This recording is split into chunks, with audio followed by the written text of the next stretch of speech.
इस सनसनीखेज मूवी की कहानी एक बाहिम्मत और मासूम से दिखने वाली लड़की सेसिलिया और चर्च में रहने वाले कुछ सिस्टर्स और एक जालिम फादर टेडेस्की पर मबनी है। खिदमत के जज्बे से सरशार सेसिलिया इटली के एक बहुत बड़े और कदीम चर्च पहुंचती है, जहां उन्हें एक सिस्टर दिल की गहराइयों से खुशामदीद कहती है। मगर सेसिलिया क्या जाने के शहर तिलस्मात में पहलू में कड़ा फरिश्ता है कि इब्लीस। अब माजी का एक सीन दिखाया जाता है कि एक यंग सिस्टर मैरी चर्च में इबादत कर रही होती है। इबादत के बाद वो अपने सीनियर के कमरे में जाती है और चर्च के गेट की चाबियां उठाकर भागने की कोशिश करती है, मगर गेट के खुलने से पहले ही कुछ सिस्टर्स जिनके चेहरे नजर नहीं आ रहे होते उसके पैरों से पकड़कर उसे घसीटने लगते हैं। सिस्टर मैरी टूटे हुए पाँव में दर्द के मारे चीखती और चिल्लाती है और उसी दौरान बेहोश हो जाती है। अब जब वो होश में आती है तो खुद को एक ताबूत में बंद देखती है और वो जोर जोर से चिल्लाती है, मगर उसकी आवाज कोई नहीं सुन पाता और वो एड़ियां रगड़ रगड़ कर उसी ताबूत में मर जाती है।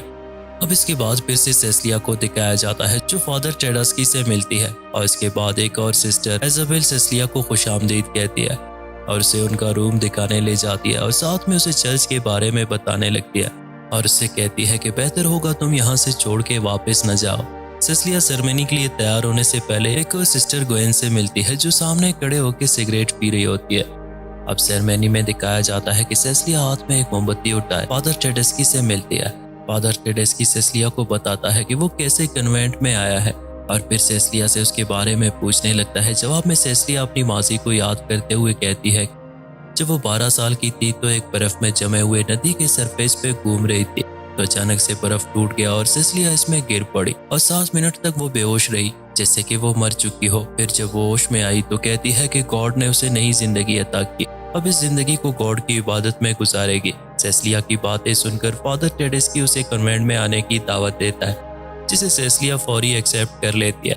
सेरेमनी के बाद सेसिलिया वॉशरूम में होती है तो अचानक से उसके कान में रोने की आवाज आती है। देखते देखते वो चर्च में आती है जहाँ एक सिस्टर लेटी हुई रो रही होती है। सेसिलिया उसे संभालने उसके करीब जाती है तो उसका भयानक चेहरा देखकर डर जाती है। तो अचानक से एक और बूढ़ी सिस्टर पीछे से आके सेसिलिया से मिलती है। बूढ़ी सिस्टर एक पाक से दांतनुमा कील निकालकर सेसिलिया के हाथ में थमाती हुई कहती है कि ये कीलनुमा दांत जो जीसस क्राइस्ट के हाथ के पंजे पर लगाया गया था, बिल्कुल वैसे ही तुम्हें भी इसे अपने हाथ के पंजे में टोकना है।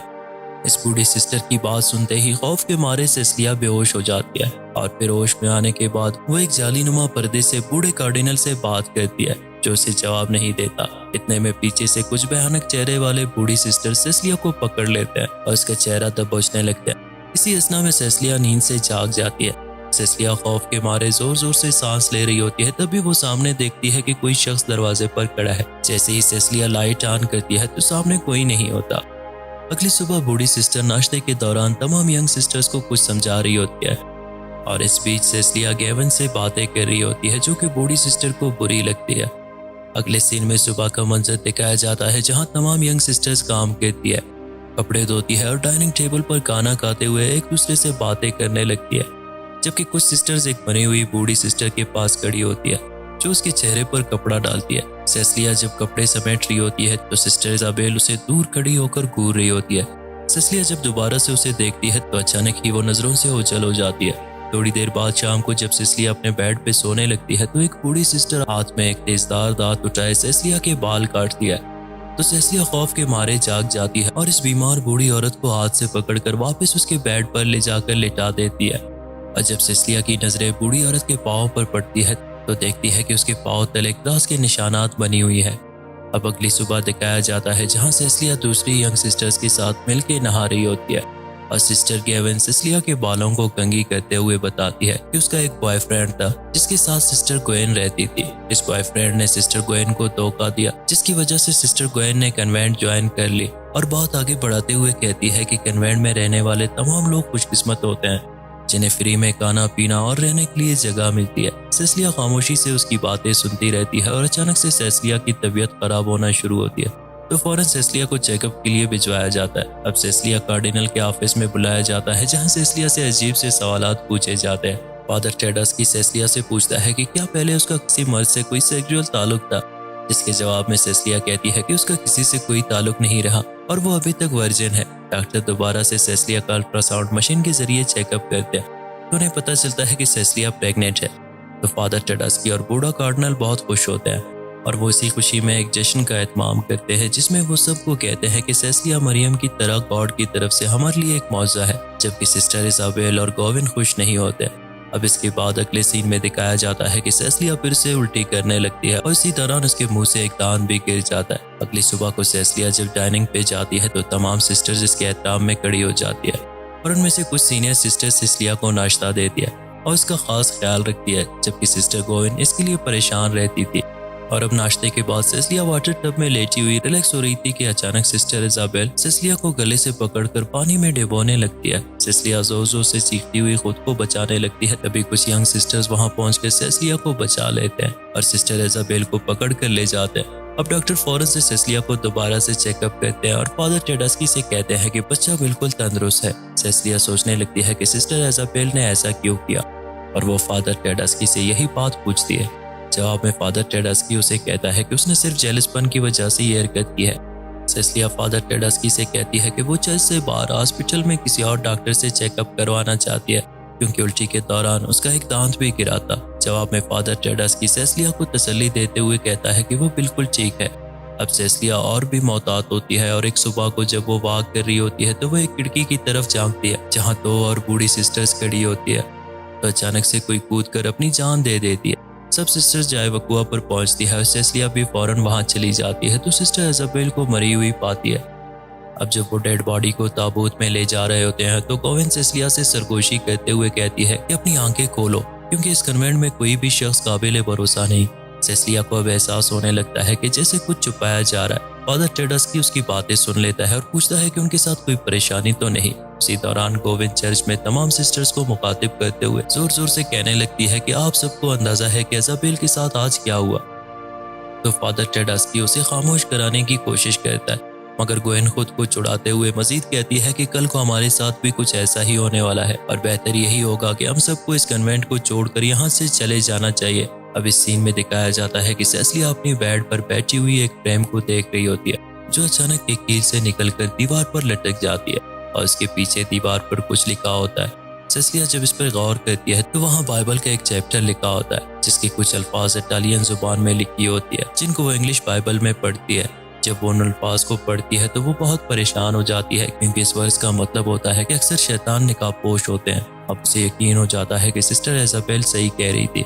अब सेसिलिया दबे पांव गोविन के रूम में जाती है और फिर कार्डिनल के कमरे में जाती है जहां उसे एक कैबिनेट से रेड कलर की फाइल मिलती है जिसमें सेसिलिया की बचपन के वाक़े अखबार कटिंग लगे होते हैं, जिसे देखकर वो हैरान हो जाती है। तो उसी दौरान वो कहीं से चीखने की आवाज़ सुनती है और तजस्सुस में पड़ती है कि ये आवाज़ कहाँ से आ रही है। इसी असना में वो एक दीवार की चाक से देखती है कि सिस्टर गॉन को बांधे होते हैं और एक तेजदार आले से उसकी जुबान को काट लेते हैं। ये देखकर सेसिलिया रोने लगती है और दीवार से पीछे हटने लगती है। तो अचानक से सफेद पोश बूढ़ी औरत जिसने सेसिलिया के बाल काटे थे सेसिलिया के मुंह पर हाथ रखकर उसे पकड़ लेती है ताकि वो शोर ना मचा सके और फिर एक स्लेब का निशान जिसमें बाल बंधे होते हैं सेसिलिया के हाथ पर थमा देती है। सेसिलिया इस बूढ़ी औरत से कहती है कि यहाँ से निकलने में मेरी मदद करे और उसके जवाब में बूढ़ी सिस्टर कहती है कि आज तक कोई भी इस कन्वेंट से बाहर नहीं जा सका।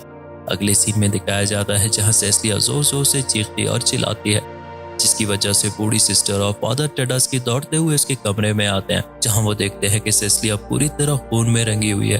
तो फादर टेडस्की फौरन सेसिलिया को उठाकर गाड़ी में चर्च से बाहर किसी हॉस्पिटल चेकअप के लिए ले जाते हैं। इस दौरान एक बूढ़ी सिस्टर रो रो कर दुआएं कर रही होती है और फिर जब कमरे में आके देखती है तो उसे पता चलता है कि वो खून सेसिलिया की नहीं बल्कि एक मरे हुए मुर्गे की है और वो समझ जाती है कि सेसिलिया ने यहाँ से भागने का नाटक किया है। तो वो फौरन फादर टेडस्की को इत्तला दे देती है। फादर टेडस्की को जब सेसिलिया के इस नाटक का पता चलता है उसी दौरान सेसिलिया गाड़ी से निकलकर भागने लगती है, पर थोड़ी ही देर में फादर टेडस्की और उसका ड्राइवर उसे आसानी से पकड़ लेते हैं।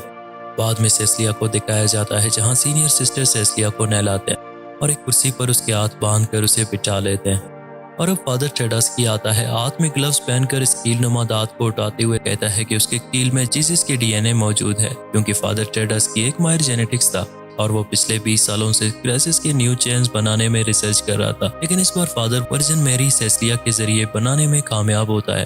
फादर टेडस्की सेसिलिया को तहखाने में ले जाता है और इसे शीशे के जार में पड़े हुए नौमौलूद बच्चे दिखाता है जिनमें से कुछ मर चुके होते हैं और काफी सारे अभी तक जिंदा होते हैं, जिसे देखकर सेसिलिया शॉक रह जाती है अब फादर टेडस्की सेसिलिया को एक दूसरे कमरे में ले जाता है जहाँ डिकन्जो एक दांत से बने हुए क्रॉस को गर्म करता है और फिर सेसिलिया के पाँव बांध लेता है। अब फादर टेडस्की क्रॉस के निशान से सेसिलिया के पाँव के तलवों को जलाकर वहाँ क्रॉस का निशान बना देता है। इसके बाद सेसिलिया को फिर से कमरे में बंद किया जाता है ताकि वो दोबारा से भाग न सके। अब इसके बाद अगले सीन में दिखाया जाता है कि डॉक्टर दोबारा से सेसिलिया का अल्ट्रासाउंड मशीन के जरिए चेकअप करके रूम से बाहर निकलता है तो एक बूढ़ी सिस्टर जो सेसिलिया के पास खड़ी होती है अल्ट्रासाउंड मशीन के जरिए बेबी को देखने लगती है और अब सेसिलिया हाथ में एक दांत से बना हुआ स्लैब उठाकर इस बूढ़ी औरत को मार डालती है और इस कमरे से बाहर निकल जाती है जहाँ इसकी तबीयत भी खराब होने लगती है। सेसिलिया आगे बढ़ते हुए फादर टेडस्की के लैब में पहुंचती है और हर तरफ इथेनॉल छिड़कती है और एक लाइटर हाथ में लिए जलाती है। इसी दौरान फादर टेडस्की पहुंचता है। अब तक सेसिलिया को जोर से बेबी पेन होने लगता है जिससे फादर टेडस्की फायदा उठाते हुए सेसिलिया का हाथ पकड़ लेता है और इसे लाइटर छीनने लगता है। इसी दौरान सेसिलिया अपने दूसरे हाथ से एक शीशे का जार उठाकर फादर टेडस्की के सर पर दे मारती है और वहां से भाग निकलती है। फादर टेडस्की खिड़की से हाथ बाहर निकलते हुए सेसिलिया को बालों से पकड़ लेता है। उसी दौरान सेसिलिया लाइटर जलाकर अंदर फेंक देती है जिससे लैब में आग के शोले भड़क उठती है। लेकिन थोड़ी ही देर में फादर टेडस्की खुद को बचाते हुए लैब से बाहर निकलता है जब दूसरी जानिब सेसिलिया तहखाने में जाकर खुफिया गारों से बाहर निकलने का रास्ता ढूंढ रही होती है। इसी दौरान वो खौफजदा होकर बैठ जाती है जब उसे कोई बुला रहा होता है। अब अचानक से वो अपने साथ में गोविंद की डेड बॉडी देखकर डर जाती है और गार से बाहर निकलने के लिए भागने लगती है तो अचानक से उसे एक तरफ रोशनी नजर आती है जहां से वो बाहर निकल सकता है। उसी स्ना में फादर टेडस्की सेसिलिया को पकड़कर नीचे गिराता है और उसके पेट में एक कट सा लगाता है ताकि सेसिलिया बच्चे को जन्म दे सके, जिसकी वजह से सेसिलिया को बहुत ज्यादा दर्द होता है और वो जोर से चीखती है। इसी दौरान सेसिलिया कीलनुमा दांत हाथ में पकड़कर फादर टेडस्की को जोर से घोंप देता है जिससे फादर टेडस्की वहीं गिरकर मर जाता है। अब यहाँ दिखाया जाता है कि सेसिलिया जख्मी हालत में वहां से बाहर निकलती है और जोर से चिल्लाते हुए बच्चे को जन्म देती है। अब खून में लथपथ सेसिलिया जब बच्चे को देखती है तो वो एक अजीब मॉन्स्टर होता है जो देखने के काबिल नहीं होता। सेसिलिया एक बड़ा सा पत्थर उठाते हुए अपने जन्मे हुए बच्चे को कुचल देती है और इसके साथ ही इस मूवी की कहानी यहाँ पे खत्म हो जाती है।